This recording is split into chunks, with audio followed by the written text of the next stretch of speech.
Hello class, I hope you are doing well. तो आज हम अपने द भारतीय साक्ष्य अधिनियम 2023 के आगे के प्रोविजंस के बारे में जानेंगे। तो आई थिंक कि हमने लास्ट क्लास में अपना सेक्शन 126 तक कंप्लीट कर लिया था, जिसमें ये बताया गया है कि हस्बैंड एंड वाइफ कब कॉम्पिटेंट विटनेस बन सकते हैं। तो सिविल प्रोसीडिंग और क्रिमिनल प्रोसीडिंग दोनों में वो एक दूसरे के खिलाफ भी और फॉर एनी अदर पर्सन भी कॉम्पिटेंट विटनेस बन सकते हैं। तो ये हो गया हमारा 126। अब हम आज स्टार्ट कर रहे हैं अपना 127 से। तो इसके पहले एक ब्रीफ इंट्रोडक्शन कि बीएसए हमारा है क्या। तो बीएसए हमारा द भारतीय साक्ष्य अधिनियम, जिसका इन्फोर्समेंट डेट है 1 जुलाई ऑफ 2024, और ये लाया गया है इंडियन एविडेंस एक्ट 1872 को रिपील करके। हम जानते हैं कि हमारा जो क्रिमिनल लॉज हैं उनको फुली चेंज किया गया है, उनको फुली रिपील किया गया है। और जो हमारे सीआरपीसी, आईपीसी और इंडियन एविडेंस एक्ट थे, इन तीनों को ही चेंज करके हमारा क्या लाया गया है, बीएसए, बीएनएसएस और बीएनएस, मतलब वही भारतीय साक्ष्य अधिनियम। एक है हमारा भारतीय न्याय संहिता और तीसरा क्या है, भारतीय नागरिक सुरक्षा संहिता। तो इन तीनों को न्यू क्रिमिनल एक्ट को हमारा लागू किया गया है हमारे होल इंडिया में। ठीक है, तो ये हो गया हमारा इन्फोर्समेंट की है क्या। बाकी भारतीय साक्ष्य अधिनियम बात किसी कर रहा है, साक्ष्य की, यानी इसके नाम पे लिखा हुआ है कि जो भी क्रिमिनल में और सिविल में जितने भी एविडेंसेस का लेखा जोखा होता है, मतलब कहने का मतलब है वो सारा हम इस एक्ट के हिसाब से पढ़ते हैं। और ये एक जनरल कोड है, ठीक है, मतलब एक जनरल लॉ है जो कि होल ऑफ इंडिया में इन्फोर्स होता है। ये हो गया। अब इसके बाद हम जानते हैं कि हमारा जो बीएसए है इसमें ज़्यादा कुछ डिफरेंसेस नहीं है, एज इट इज़ हमारा इंडियन एविडेंस एक्ट की तरह ही है, बस थोड़ा बहुत इसमें चेंजेस किया गया है। लाइक डिजिटल रिकॉर्ड हो गया, या इलेक्ट्रॉनिक रिकॉर्ड, इलेक्ट्रॉनिक सिग्नेचर, मतलब डिजिटल एविडेंसेस। ये जो आज के टाइम में लाइक साइबर क्राइम ज़्यादा बढ़ रहे हैं, हम ज़्यादातर डिजिटल के रूप में, मतलब डिजिटल टेक्नोलॉजी के और अग्रसर हो रहे हैं, उसकी तरफ ज़्यादा जा रहे हैं। लाइक हम देख रहे हैं कि अगर हमको एविडेंस भी चाहिए तो हम रिकॉर्डिंग कर रहे हैं, तो रिकॉर्डिंग हमारा क्या है, वो एक तरफ से डिजिटल एविडेंस ही हुआ। तो ये हमारे इंडियन एविडेंस एक्ट में नहीं था, हालांकि इसको बाद में हमारा अमेंडमेंट करके इंक्लूड किया गया था, लेकिन फुली नहीं था।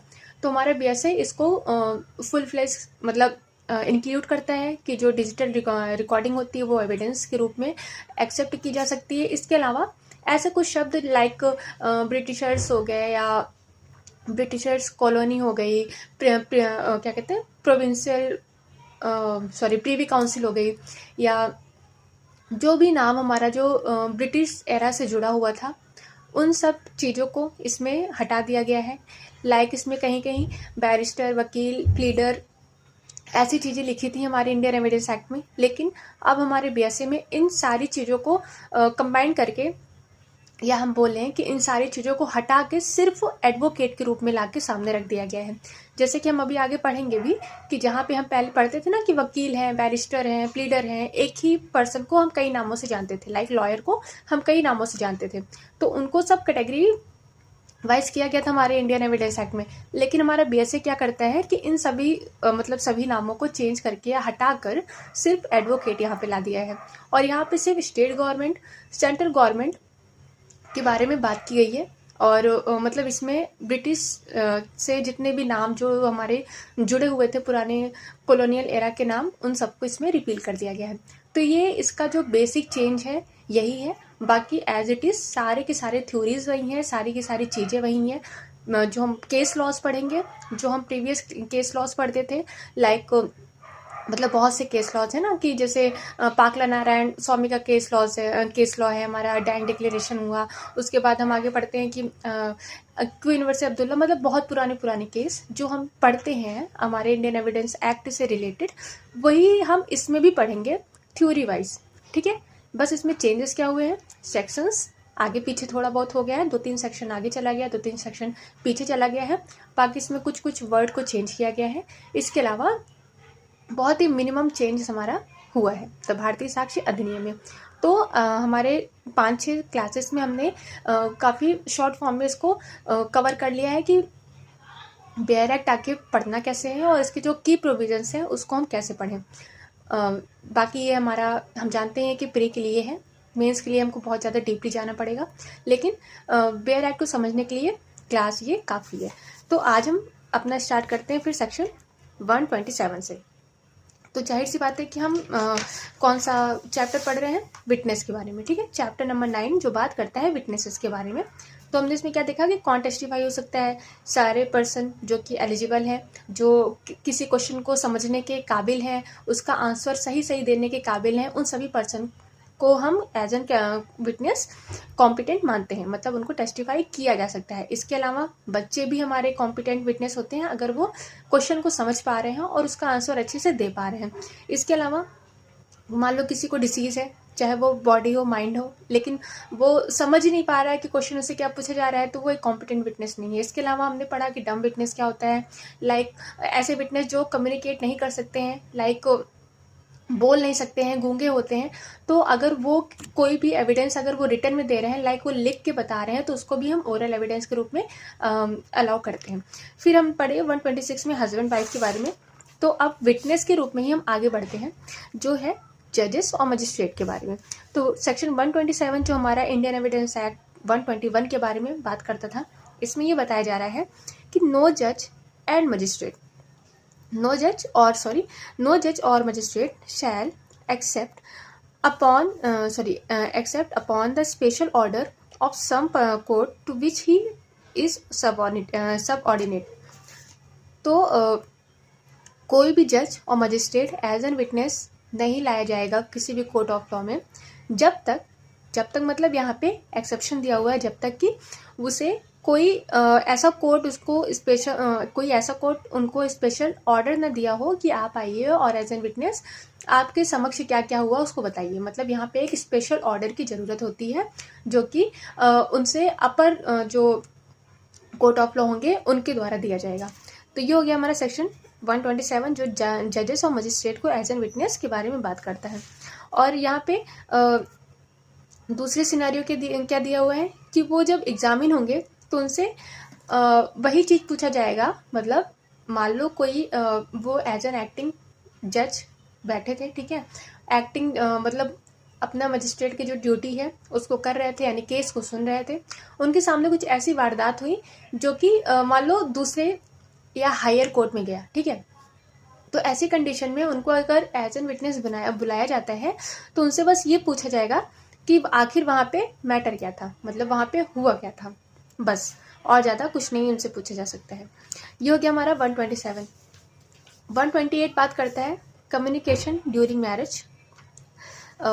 तो ये यहाँ पे कम्युनिकेशन के बारे में बात की जा रही है कि मैरिज मतलब जो शादी है उसके कंटिन्यूएंस में अगर कोई कम्युनिकेशन हुई है हस्बैंड एंड वाइफ में, तो ऐसी जो कम्युनिकेशन होती है उनको एक टाइप का प्रिविलेज दिया हुआ है कि उसको डिस्क्लोज नहीं करना है। लाइक हस्बैंड वाइफ, हमारा भी हाल ही में एक मद्रास हाई कोर्ट का जजमेंट भी आया है जिसमें ये बोला गया है कि जो स्पाउसल जो मतलब प्राइवेसी होती है वो एक फंडामेंटल राइट है, ठीक है। हमको केस का नाम नहीं याद है शायद, लेकिन उसमें जजमेंट आया है कि जो स्पाउसल कम्युनिकेशन होते हैं या उनकी जो प्राइवेसी होती है वो एक फंडामेंटल राइट आर्टिकल 21 के अंदर होती है। तो हम उसको इससे रिलेट करके पढ़ सकते हैं कि मतलब कोई भी पर्सन जो कि मैरिज में है यानी शादीशुदा है और वो मैरिज की ड्यूरिंग में, तो उसको कोई कंपेल नहीं कर सकता है कि शादी के मतलब उस दौरान आप लोगों के बीच में क्या बातचीत हुई, आप उसको डिस्क्लोज करो। तो इसलिए उसको कंपेल नहीं किया जा सकता है। तो वही सारा इसमें, ठीक है।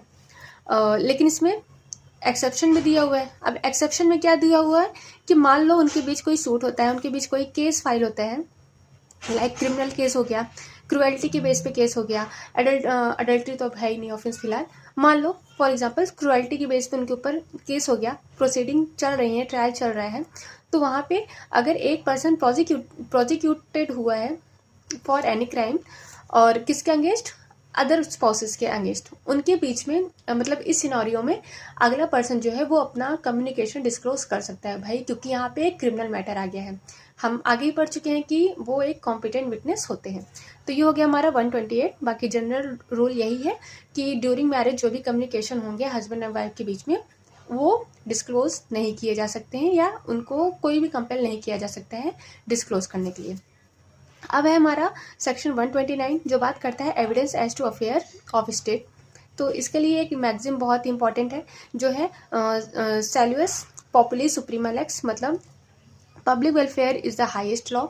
मतलब इसका जो एक आधार है हमारा 129 का वो यही है कि कोई भी ऐसी इंफॉर्मेशन लीक नहीं की जाएगी, यानी कोई भी इंफॉर्मेशन किसी भी स्टेट किसी भी अथॉरिटी को ये कंपेल नहीं किया जाएगा कि वो स्टेट के लिए, मतलब स्टेट के बिहाफ पे कुछ ऐसा इंफॉर्मेशन दे जो कि पब्लिक इंटरेस्ट को ही बर्बाद कर दे। मतलब मान लो कोई स्टेट क्या कहते हैं, स्टेट में कोई बात हुई गवर्नमेंट में, स्टेट का मतलब यहाँ गवर्नमेंट से है, ठीक है, मतलब स्टेट का ऐसा नहीं है कि स्टेट थोड़ा, स्टेट का वो मतलब यहाँ पे गवर्नमेंट से लिया गया है। लाइक अभी हाल ही में जो राफेल को लेके यहाँ पे हुआ था कि राफेल को लेके कितने की डीलिंग वगैरह हुई है, तो स्टेट ने जो हमारा गवर्नमेंट है वो इसी सेक्शन का यहाँ पे डिफेंस लिया था कि जो हमारे गवर्नमेंट में जितनी भी चीज़ें होती हैं उनको डिस्क्लोज नहीं किया जाना चाहिए, अदरवाइज ये पब्लिकली बहुत ज़्यादा हार्मफुल हो सकती है। क्योंकि भाई आपको पता ही है कि बड़ी बड़ी डीलिंग्स होती हैं, अगर इतनी बड़ी डीलिंग्स होंगी तो गवर्नमेंट जाहिर सी बात है गिर सकती है। तो यहाँ पे पब्लिक वेलफेयर को ज़्यादा देखा जाता है। तो ये हो गया हमारा 129। अब 130 है ऑफिशियल कम्युनिकेशन। यहाँ पे ऑफिशियल कम्युनिकेशन की बात की जा रही है और ये बात की जा रही है पब्लिक ऑफिसर से रिगार्डिंग। तो यहाँ पे ये बोला जा रहा है कि no public officer shall be compelled to disclose communication made to him in official confidence which he considered at the public interest would suffer by the disclosure. तो यहाँ पे किसी भी पब्लिक ऑफिसर को ये कंपेल नहीं किया जा सकता है कि आप उस कम्युनिकेशन को डिस्क्लोज करो जो कि आपने उस ऑफिशियल ड्यूटी को निभाते हुए दिया था। मतलब लाइक हम कभी कभी देखते हैं ना कि खुफिया मतलब बहुत ज़्यादा इन्फॉर्मेंट होते हैं, कहीं कुछ हो रहा है, कहीं कोई क्राइम होने वाला है तो पता लग रहा है, कोई कॉल करके बता दे रहा है। तो अब हम पब्लिक ऑफिसर से ये नहीं कह सकते कि आपको ये इन्फॉर्मेशन कहाँ से मिली, आप बताओ, क्योंकि अगर बता देंगे तो जाहिर सी बात है अगले इंसान के ऊपर खतरा आ जाएगा। तो इसलिए यहाँ पे ऑफिशियल कम्युनिकेशन को भी एक प्रिविलेज का रूप दिया हुआ है, मतलब एक प्रिविलेज दिया हुआ है कि ऐसे कम्युनिकेशन को डिस्क्लोज करने के लिए कंपेल नहीं किया जाएगा। फिर आते हैं हम 131 पे जो बात करता है information as to commission of offence.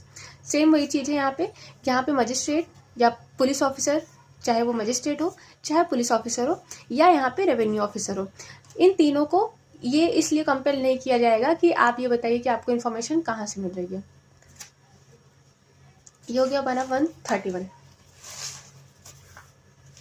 अब 132 बात करता है हमारा प्रोफेशनल कम्युनिकेशन। तो यहाँ पे एडवोकेट की बात की जा रही है। अब वही चीज़ जो मैंने आपको पहले बताया था कि लाइक हमारे इंडियन एविडेंस एक्ट में यहाँ पे क्या लिखा था, बैरिस्टर, वकील, प्लीडर, है ना, इस टाइप के 3-4 वर्ड्स हमारे लिखे हुए थे जो किसको डिनोट कर रहे थे, सिर्फ हमारे एडवोकेट्स को डिनोट कर रहे थे। लेकिन आज के टाइम में हम इन सभी चीज़ों को ना जान के जो हमारे वकील होते हैं उनको सिर्फ हम एडवोकेट के रूप में जानते हैं। तो यहाँ पे एडवोकेट चेंज है, बहुत ही माइनर चेंज है। तो इसमें ये बोला गया है कि प्रोफेशनल कम्युनिकेशन, मान लो यहाँ पे एडवोकेट को ये प्रिविलेज दिया हुआ है या एडवोकेट को ये एक तरफ से देखा जाए तो बार लगाया हुआ है कि आपके और क्लाइंट के, यानी एक एडवोकेट और एक क्लाइंट के बीच में जो भी बातचीत होती है उसको डिस्क्लोज नहीं किया जा सकता है, यानी उसको कोर्ट ऑफ लॉ में एज एन एविडेंस नहीं लाया जा सकता है कि भाई हमारा तो जो क्लाइंट है वो कह रहा है कि हाँ मैंने मर्डर किया है। अब जब यही हो जाएगा तो जाहिर सी बात है तो कोई भी डिफेंस नहीं ले पाएगा। अगला इंसान ये डरता ही रहेगा कि मैं वकील के सामने बोल दूंगा तो वकील जाके खुद ही कन्फेस कर देगा वहाँ पे, तो सॉरी कन्फेस नहीं, मतलब वकील जाके खुद ही बोल देगा वहाँ पे। तो ऐसी चीज़ें ना हो, इस चीज़ को डिनाई करने के लिए, इस चीज़ को प्रिवेंट करने के लिए यहाँ पे 132 जो कि हमारा 126 इंडियन एविडेंस एक्ट में दिया हुआ था, ये यही बात कर रहा है कि कोई भी प्रोफेशनल कम्युनिकेशन जो कि एडवोकेट और क्लाइंट के बीच में हुई है उसको डिस्क्लोज नहीं करना चाहिए जब तक कि क्लाइंट का ये एक्सप्रेसली कंसेंट ना हो। और भाई जब क्लाइंट ही कह रहा है कि हाँ कर दो तो फिर क्या ही किया जा सकता है। तो ये हो गया 132। अब यहाँ पर प्रोवाइजो भी वही है, मतलब जैसे यहाँ पे बताया गया है कि जनरल रूल क्या है कि एडवोकेट हमारे कोई भी कम्युनिकेशन को डिस्क्लोज नहीं करेंगे कोर्ट ऑफ लॉ के सामने। लेकिन मान लो इससे कोई आगे फ्यूचर में जाके अगर कोई इलीगल काम होने वाला है, मान लो उसका क्लाइंट कह रहा है कि ठीक है वकील साहब आप हमारा एंटिसिपेटरी बेल जो है बनाइए, हम मतलब जा रहे हैं मर्डर करने। अब भाई तुम फ्यूचर में मर्डर करने जा रहे हो, तो इस जाहिर सी बात है ये एक फ्यूचर क्राइम है, तो जिसको रोकने के लिए एक कोई भी इंसान, ना कि वकील, कोई भी इंसान उसको रोकने के लिए, प्रिवेंट करने के लिए ये कदम उठा सकता है। वो जाके एफआईआर या वो जाके पुलिस ऑफिसर को बता सकता है। तो यहाँ पे अगर कोई इलीगल पर्पस है तो ऐसी कंडीशन में जो कम्युनिकेशन है उसको डिस्क्लोज किया जा सकता है। और यहाँ पे दूसरा क्या है कि अगर यहाँ पे कोई क्राइम या फ्रॉड हुआ है उसके सर्विस को लेके, तो ऐसी कंडीशन में भी कम्युनिकेशन को डिस्क्लोज किया जा सकता है। अब फिर ये हो गया, फिर एक्सप्लेनेशन इसका इंपॉर्टेंट हो जाता है। यहाँ पे ये बताया गया है कि the obligation stated in the section continues after the professional service has to be ceased. Ceased का मतलब यहाँ पे ख़त्म, यानी जो एडवोकेट का एक ऑब्लिगेशन है कि वो डिस्क्लोज ना करे उनके जो क्लाइंट जो भी आके उनके सामने कन्फेस कर रहे हैं कि मैंने मर्डर किया है, मैंने चोरी की है, लाइक ये सब, वो तभी तक नहीं रहना चाहिए जब तक कि वो आपके क्लाइंट हो। अगर वो आपके क्लाइंट बाय द वे नहीं भी हैं, मान लो आगे चल के वो उन्होंने एडवोकेट चेंज कर लिया या केस फाइनल हो गया, तो मतलब केस खत्म हो गया, ऐसा नहीं है कि केस खत्म होने के बाद आप जाके वो डिस्क्लोज कर दो, तो नहीं, ये ऑब्लिगेशन एक एडवोकेट के ऊपर रखी गई है कि जो प्रोफेशनल सर्विस है अगर वो खत्म भी हो जाती है तब भी आपको ऐसी बातें डिस्क्लोज नहीं करनी है। ये हो गया हमारा सेक्शन 132। अब सेक्शन 126 ये है। 127 हमारा जो बात करता था कि मतलब ये सेम प्रोविजन जो हमारा प्रोफेशनल कम्युनिकेशन है, इसमें एडवोकेट भी हैं, उसके साथ साथ इंटरप्रेटर्स, द क्लर्क जो हमारे कोर्ट के क्लर्क होते हैं, और जो एम्प्लॉय होते हैं एडवोकेट के, उनको भी इंक्लूड किया गया है। तो 132 में हमारा 126 और 27 एविडेंस एक्ट दोनों का ही जोड़ मतलब मर्ज किया कर दिया गया है। हमारे इंडियन एविडेंस एक्ट में ये 127 नंबर सेक्शन था।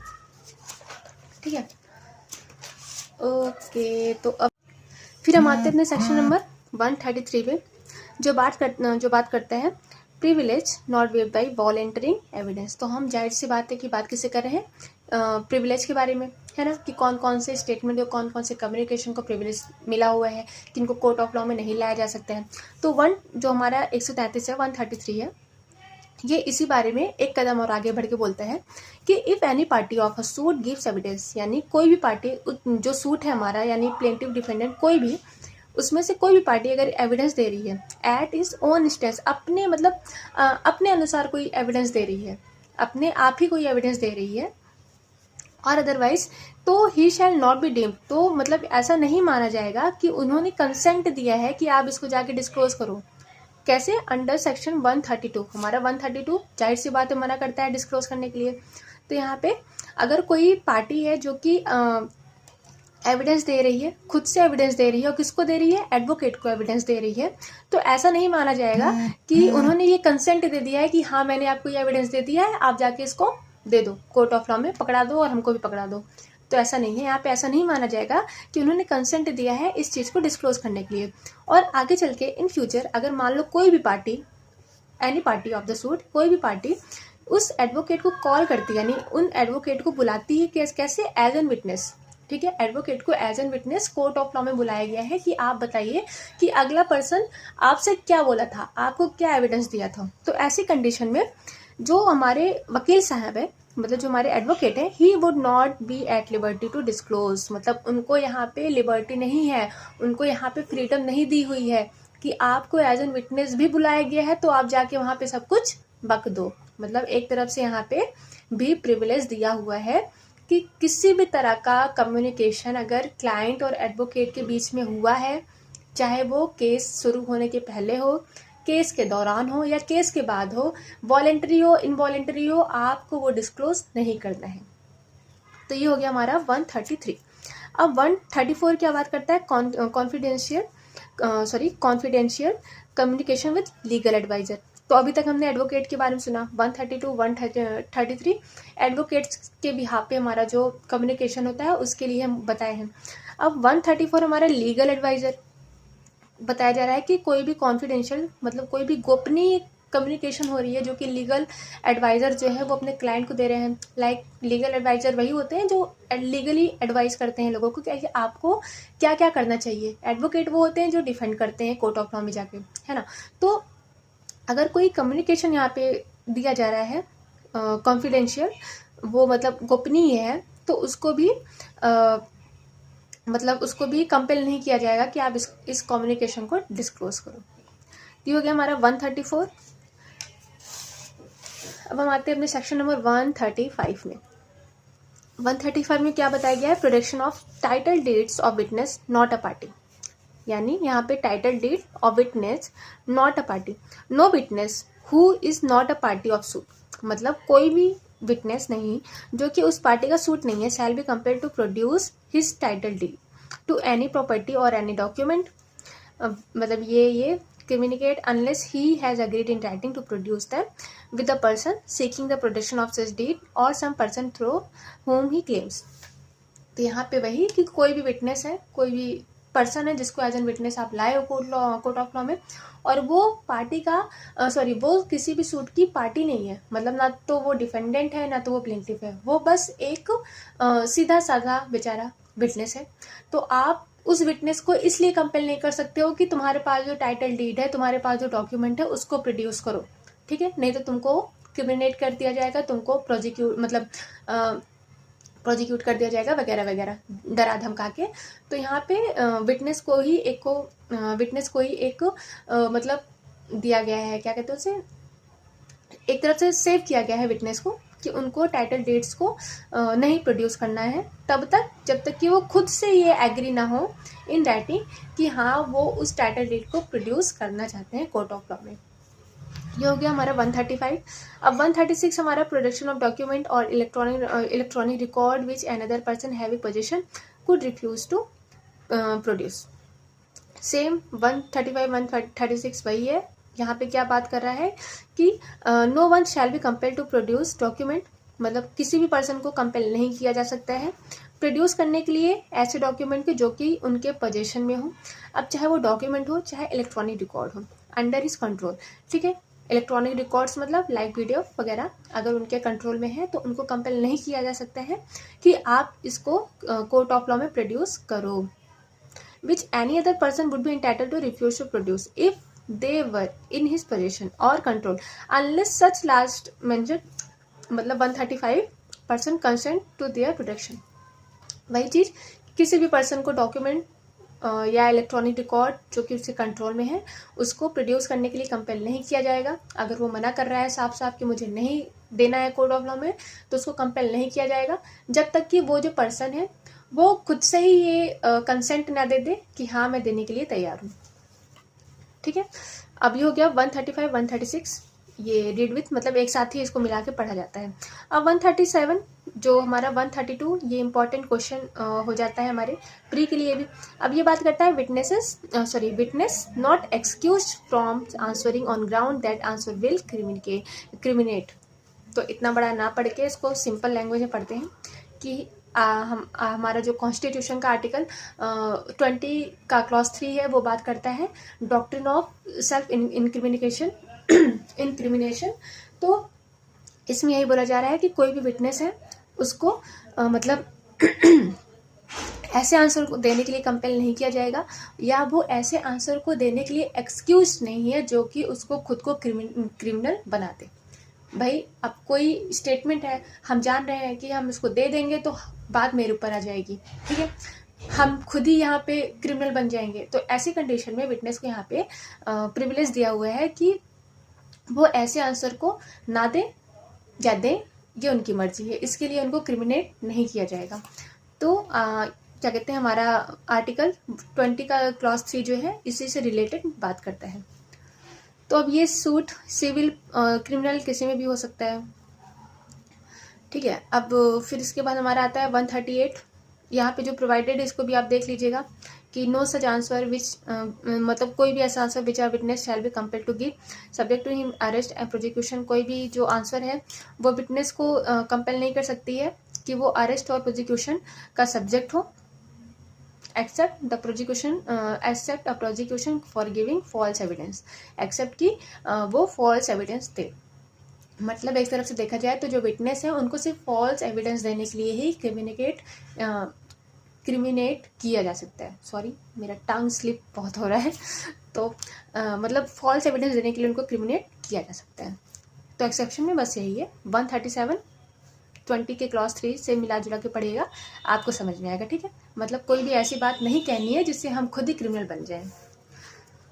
इससे जो वो है मैक्सिम है वो इम्पोर्टेंट है, जैसे टेमो टेनेटोर प्रोडेरा सिप्सम, no one is bound to criminate himself and to place himself in peril. अब हम आते हैं अपने सेक्शन नंबर 138 में, जो बात करता है हमारा अकम्प्लिस। अकम्प्लिस आपको याद हो तो हम पहले भी पढ़ चुके हैं सेक्शन 119 के इलस्ट्रेशन बी में, कि जो हमारा क्या कहते हैं वो होता है एविडेंस होता है जो हमारे अकम्प्लिस का, वो एक अनवर्दी होता है जब तक कि उसको कोरोबोरेट ना किया जाए अच्छे से। तो अकम्प्लिस का मतलब होता है partner in crime, like 2 person ने मिलकर क्राइम किया, उसमें से एक मतलब एक जो अक्यूज्ड है वो कोर्ट ऑफ लॉ में है, दूसरा अक्यूज्ड है वो मान लो हाथ खड़ा कर दिया अपना कि मैं कोर्ट ऑफ लॉ के सामने हूँ, अपना भी गया अपने साथी को भी ले गया, तो ऐसे पर्सन को अकम्प्लिस कहते हैं, यानी पार्टनर इन क्राइम। और इनका जो क्या कहते हैं, ये जो स्टेटमेंट देते हैं like against the accused, against अपने पार्टनर के खिलाफ जो भी स्टेटमेंट देते हैं वो एक एविडेंस के रूप में रखा तो जाता है, बट उनका कोरोबोरेशन बहुत ज़रूरी है। मतलब ऐसा नहीं है कि सिर्फ और सिर्फ अकम्प्लिश कह दिया कि हाँ इसी ने मारा है, यानी हम दोनों ने मिल के मारा है, तो इस बेस पे अगले इंसान को कन्विक्शन नहीं हो सकता है। उसका जो स्टेटमेंट होगा उसको कोरोबोरेट करना बहुत ज़रूरी है with the other circumstances and with the other evidences. तो ये हो गया हमारा 138 अकम्प्लिस। अब आता है हमारा 139 जो बात करता है नंबर ऑफ विटनेसेस। तो अब हमारा धीरे धीरे विटनेस का जो चैप्टर है वो आगे बढ़ रहा है। अब 139 जो हमारा पहले सेक्शन था 134 इंडियन एविडेंस एक्ट इतने अच्छे से तैयार था, इसमें बहुत कंफ्यूजन हो रही है आई नो। तो 139 नंबर ऑफ विटनेसेस के बारे में बात की जा रही है। तो यहाँ पे यही बोला गया है कि no particular number of witness shall be any case be required for proof of any fact. मतलब ऐसा कोई भी पर्टिकुलर नंबर नहीं दिया हुआ है कि आपको आपके केस को प्रूफ करने के लिए यहाँ पे दो विटनेस की ज़रूरत है या 4 विटनेस की ज़रूरत है या 1 विटनेस की ज़रूरत है। मतलब आप 1 से लेके इनफाइनाइट तक जितने विटनेस मिले आप ला सकते हो। लाइक अगर हम यहाँ पे एक वर्ड में कहना चाहें तो यहाँ पे क्वालिटी मैटर करती है, ना कि क्वांटिटी। अगर आप एक आई विटनेस ला रहे हो तो वो भी काफ़ी है, 10 विटनेस आ रहे हैं जो कि सिर्फ सर्कमस्टेंसेस के बेसिस पे आ रहे हैं तो वो भी काफ़ी नहीं है, ऐसा भी होता है। तो ये हो गया हमारा 139 जो कि बात करता है नंबर ऑफ विटनेस, यानी यहाँ पे 1 से लेके इनफाइनाइट तक कोई भी पर्टिकुलर नंबर नहीं दिया हुआ है। अब हम आते हैं अपने सेक्शन नंबर चैप्टर 10 में, जो बात करता है एग्जामिनेशन ऑफ विटनेस। अब हमें अभी तक हमने क्या देखा भाई, विटनेस कौन हो सकते हैं, या विटनेस को कहाँ कहाँ प्रिविलेज दिया हुआ है ना, विटनेस को कहाँ कहाँ सेव किया गया है। लाइक वो ऐसी चीज़ें नहीं बोल सकते हैं जिससे वो खुद क्रिमिनल हो जाएं, है ना। अगर वो मान लो झूठ भी बोल रहे हैं तो ऐसी कंडीशन में उनको कोई भी प्रोसिक्यूट नहीं किया जा सकता है। लेकिन अगर मान लो कि वो फॉल्स एविडेंस दे रहे हैं जिससे किसी निर्दोष आदमी को ही कुछ मतलब कन्विक्शन हो जा रही, तो ऐसी कंडीशन में उनको फॉल्स एविडेंस के आधार पर उनको पनिशमेंट दिया जा सकता है।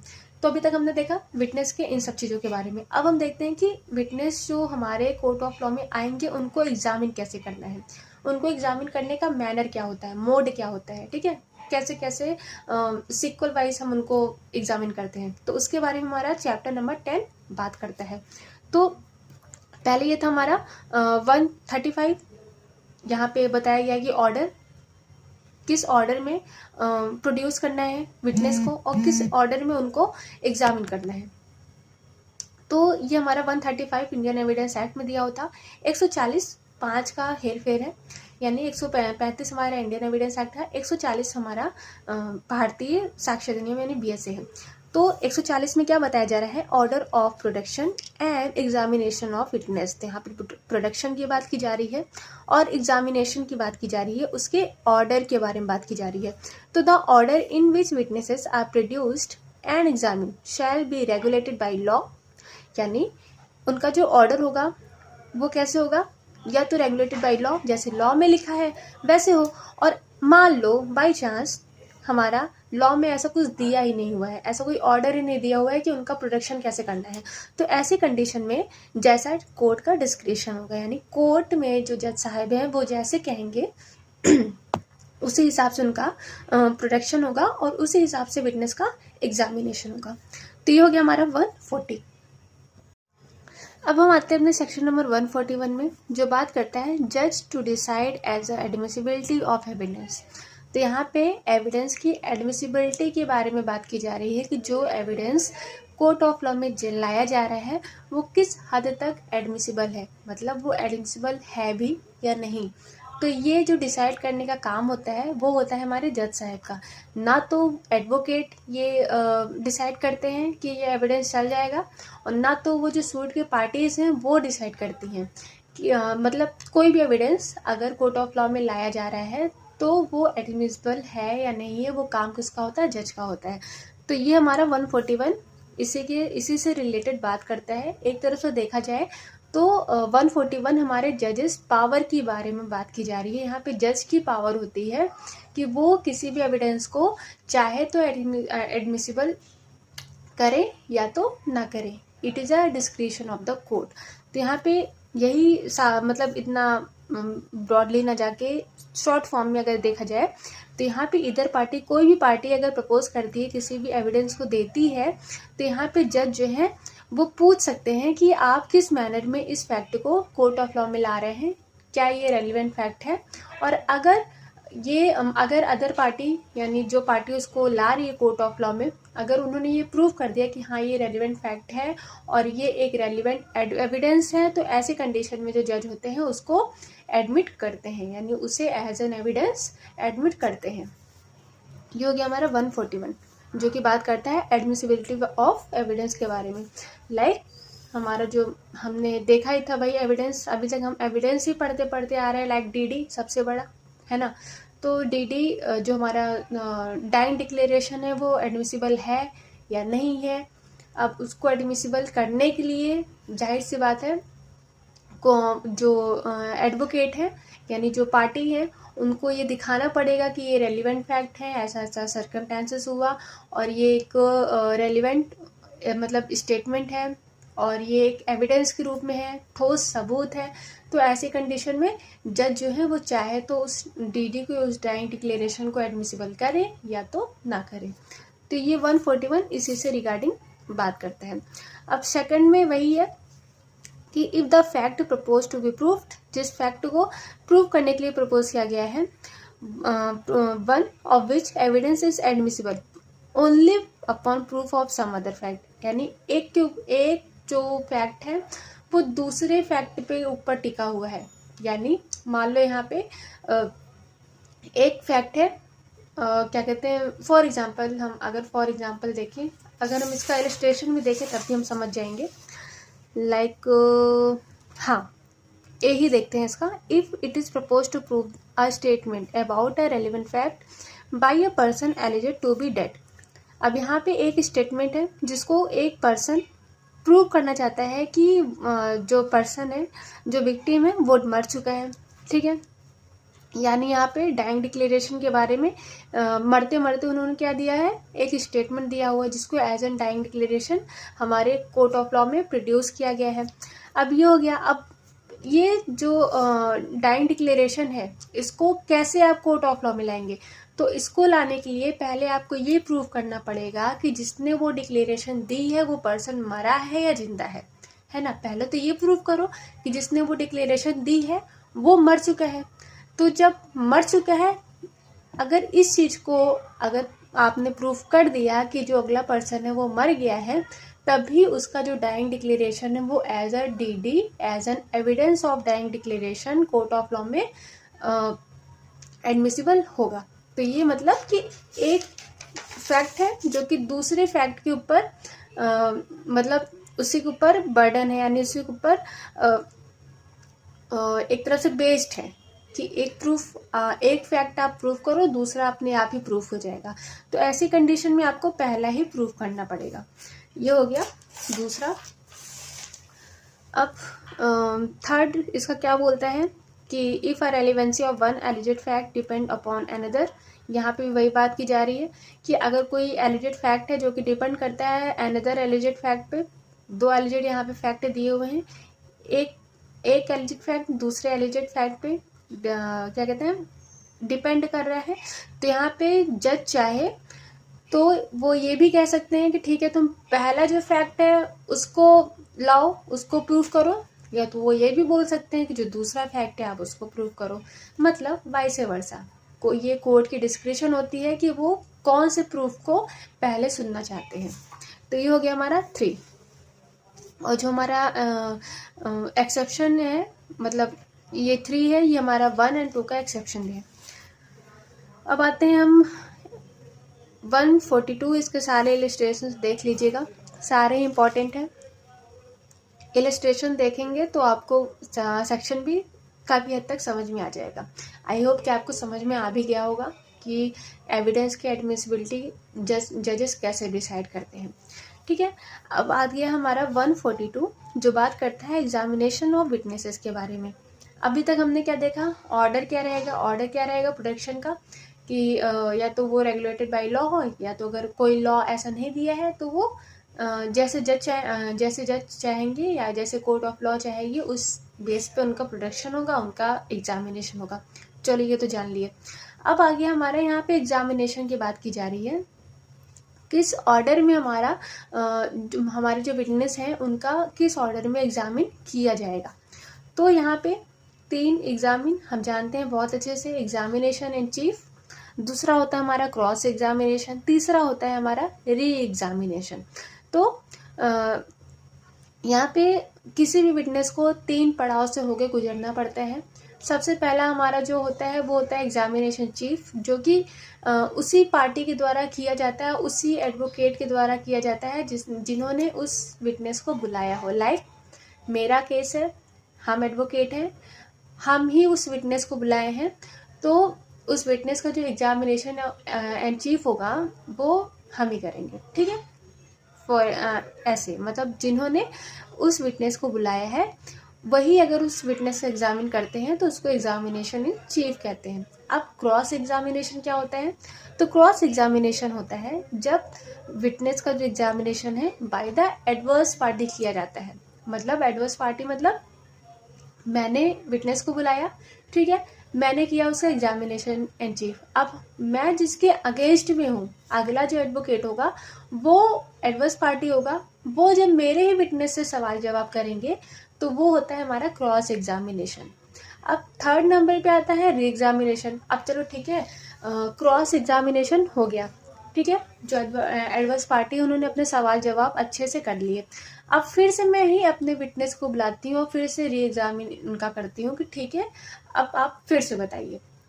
तो मतलब जिस पार्टी ने उस विटनेस को बुलाया हो और फिर से वो उनका एग्जामिन करती है तो ये होता है हमारा री एग्जामिन, यानी आफ्टर क्रॉस एग्जामिनेशन। ये हो गया हमारा 142, इम्पॉर्टेंट है और इजी भी है। I think as an advocate इतना हमको पता ही होता है। फिर आते हैं हम 143 में जो बात करता है ऑर्डर ऑफ एग्जामिनेशन। अभी तक हमने देखा है एग्जामिनेशन कितने प्रकार के होते हैं, 3 प्रकार के होते हैं। अब ऑर्डर, किस ऑर्डर में चलते हैं, तो witness shall B first examine and chief, वही जो मैंने बताया, सबसे पहले एग्जामिनेशन एंड चीफ होता है। लाइक उसके बाद जो एडवर्स पार्टी द्वारा किया जाता है वो होता है हमारा क्रॉस एग्जामिन, और तीसरा हमारा होता है री एग्जामिन इफ डिजायर्स। मतलब यहाँ पे अगर एडवर्स पार्टी डिजायर हो, वो चाहती है क्रॉस एग्जामिन करना, तभी क्रॉस एग्जामिनेशन होगा। ऐसा नहीं है कि थोपा जाएगा कि आप मतलब सवाल जवाब करो मेरे विटनेस से। अगर अदर पार्टी चाहेगी तो करेगी, नहीं चाहेगी तो नहीं करेगी। ऐसा कोई मैंडेटरी नहीं है कि उनका क्रॉस एग्जामिनेशन होना जरूरी ही है। ठीक है, अभी हो गया हमारा 143। इसका दूसरा तीसरा इंपॉर्टेंट हो जाता है। क्यों इंपॉर्टेंट हो जाता है ये जानते हैं। The examination in chief and cross examination must relate to relevant fact, यानी जो पहला एग्जामिन सब विटनेस के आते ही जो भी क्वेश्चन पूछा जाएगा, जो भी उनका एग्जामिनेशन होगा, और क्रॉस एग्जामिनेशन जिस बारे में हो रहा है वो सभी रेलिवेंट फैक्ट होने चाहिए। ऐसा नहीं है कि यहाँ पे बात हो रही है किसी इंसान के मरने को और आप क्रॉस एग्जामिनेशन में पूछ रहे हैं कि तुमने कुत्ता मारा है, तो एकदम से ही अलग हो गया। तो ऐसा नहीं है, यानी अगर यहाँ पे जो भी क्वेश्चन पूछे जाएंगे वो सारे ही रेलिवेंट फैक्ट होने चाहिए। But cross examination need not be confined to the fact. यहाँ पे क्रॉस एग्जामिनेशन में एक रिलीफ दिया जा रहा है कि ऐसा नहीं है कि क्रॉस एग्जामिनेशन में मतलब एक बंदिश नहीं बनाई गई है कि क्रॉस एग्जामिनेशन में आप वही पूछिए जो कि चीफ एग्जामिनेशन में पूछा गया है। ऐसा नहीं है, आप अपने केस को प्रूव करने के लिए कैसे भी क्वेश्चंस पूछ सकते हैं, बट वैसे ही पूछिए जो कि रेलिवेंट फैक्ट हो, एकदम से हट के नहीं जाना है। थर्ड में क्या है, यहाँ पे न्यू मैटर के बारे में बात की जा रही है कि मान लो री एग्जामिनेशन में, ये कभी कभी एग्जाम में भी पूछा जाता है कि हमारे री एग्जामिनेशन में कोई न्यू मैटर अराइज हो जा रहा है तो क्या उसके रिगार्डिंग क्रॉस एग्जामिनेशन हो सकता है? तो हाँ, हो सकता है। हमारे सेक्शन 143 के सबसेक्शन 3 में ये साफ साफ लिखा हुआ है कि अगर कोई पार्टी जो कि उस विटनेस को मतलब जिसके द्वारा उस विटनेस को बुलाया गया है और वो उसका री एग्जामिन करती है आफ्टर क्रॉस एग्जामिन, और इस री एग्जामिनेशन में कोई न्यू मैटर, कोई नया फैक्ट इन इशू, कोई नया रेलिवेंट फैक्ट ही उग जा रहा है, नया मतलब नया मैटर ही स्टार्ट हो जा रहा है, तो ऐसी कंडीशन में जो हमारे एडवर्स पार्टी होती हैं, जो हमारे अगेंस्ट होती हैं, वो चाहे तो with the permission of court उस जो हमारे मतलब जो नया मैटर री एग्जामिनेशन में सामने आया है उसके अकॉर्डिंग क्रॉस एग्जामिन कर सकती है। बट कैसे? By the permission of court, अपने आप से नहीं, उनको पहले इस चीज़ की परमिशन लेनी पड़ेगी। फिर आते हैं हम सेक्शन 144 में, जो बात करता है cross examination of person call to produce a document. तो यहाँ पे 144 बात किया जा रहा है कि जो जिस पर्सन को मान लो, ठीक है, इसका देख लेते हैं क्या लिखा है। A person summon to produce, कोई पर्सन है जो कि जिसको समन किया गया है टू प्रोड्यूस अ डॉक्यूमेंट, किसी डॉक्यूमेंट को प्रोड्यूस करने के लिए, यानी कोई भी पर्सन है, वो विटनेस नहीं है, ठीक है, वो विटनेस नहीं है, वो लाइक अ पर्सन है, एक नॉर्मल पर्सन है, विटनेस नहीं है वो, ठीक है, उसको सिर्फ इसलिए समन किया गया है कि आप आओ और ये जो डॉक्यूमेंट है इसको प्रोड्यूस करो कोर्ट ऑफ लॉ में। तो उस जगह पे उसे एज ए विटनेस नहीं, मतलब एज एन विटनेस उसके साथ ट्रीट नहीं किया जाएगा कि वो एक डॉक्यूमेंट के लेकर आया है तो उसको पकड़ा के कटघरे में खड़ा कर दो विटनेस के रूप में, आप बताओ क्या क्या हो रहा है। तो ऐसा नहीं है, कोई भी पर्सन जिसको समन किया गया है किसी भी डॉक्यूमेंट को प्रोड्यूस करने के लिए, तो उसको एज एन विटनेस कभी भी नहीं अलाउ किया जाएगा, ठीक है, और ना तो उसका क्रॉस एग्जामिन किया जाएगा। अब जब उसको विटनेस के रूप में अलाउ नहीं कर रहे हैं तो उसका क्रॉस एग्जामिन कैसे कर दिया जाएगा? Unless and until he is called as witness, unless and until, जब तक उसको एज एन विटनेस नहीं बुलाया जाएगा। अब मान लो कोई पर्सन है जिसको समन किया गया, डॉक्यूमेंट लेकर आया, आप चाहते हैं कि वो एज ए विटनेस आए, हमारे विटनेस के रूप में उसको बुलाया जाए, तो सबसे पहले हमको कोर्ट से परमिशन लेनी पड़ेगी, यानी कोर्ट को बताना पड़ेगा कि हम इसको एज एन विटनेस बुलाना चाहते हैं, तब आप उसको एज अ विटनेस बुला सकते हैं। ऐसा नहीं है कि वो डॉक्यूमेंट लेकर आया और उसको तुरंत कटघरे में खड़ा कर दिए, न जान न पहचान, तो ऐसा नहीं है, ठीक है। 144। अब 145 बात करता है विटनेसेस टू कैरेक्टर। यहाँ पे कैरेक्टर के बारे में बात की जा रही है कि क्रॉस एग्जामिन में, यहाँ जो हमारे विटनेस का जो क्रॉस एग्जामिनेशन होता है बाय द एडवर्स पार्टी, उसमें और री एग्जामिन में क्रॉस एग्जामिन और री एग्जामिन दोनों में ही उनका कैरेक्टर जज किया जा सकता है। एक तरफ से देखा जाए तो उनके कैरेक्टर के ऊपर उंगली उठाई जा सकती है, उनको एक तरफ से क्या कहते हैं वेरासिटी को टेस्ट करने के लिए या उनको इम्पीच करने के लिए, ठीक है। क्या होता है ना, कभी कभी विटनेस डर के मारा भी सही बता देता है, तो यहाँ पे कैरेक्टर के ऊपर भी उंगली उठाई जा सकती है, ये हमारा सेक्शन 145 बोलता है। अब 146 देखिए, यहाँ पे कैरेक्टर के बारे में बात की जा रही है विटनेस की, ठीक है। हमने एक कैरेक्टर का चैप्टर भी पढ़ा था जहाँ पे ये लिखा था कि जो एक्यूज्ड होगा उसका जो कैरेक्टर होगा वो किसी भी क्रिमिनल प्रोसीडिंग में इररेलेवेंट होगा, मतलब कोई भी रेलिवेंसी नहीं रखा जाएगा। तो जो हमारे एक्यूज्ड हैं, जो हमारे मतलब क्रिमिनल हैं, उसका कैरेक्टर कैसा है ये चीज़ मायने नहीं रखती है, उसके कैरेक्टर पे कोई भी बातचीत नहीं होगी, ठीक है। बातचीत अगर हो भी रही है तो बहुत ज़्यादा उसको ध्यान में रख के किया जाएगा, लेकिन विटनेस को इसके लिए छूट है, आप उसके कैरेक्टर के साथ मतलब क्वेश्चन कर सकते हैं। फिर आते हैं 146 जो बात करता है लीडिंग क्वेश्चन के बारे में। अब लीडिंग क्वेश्चन क्या होता है? जो किसी क्वेश्चन के आंसर को ही सजेस्ट करता है। आप एक क्वेश्चन पूछो, उसी क्वेश्चन में ही उसका आंसर है, लाइक यस और नो। क्या सुबह उठे तुम खाना खाए? हाँ मैंने खाया। हाँ, यहाँ पे क्या है, मतलब उस क्वेश्चन में ही उसका आंसर मिल रहा है, तो ऐसे क्वेश्चन को लीडिंग क्वेश्चन कहते हैं।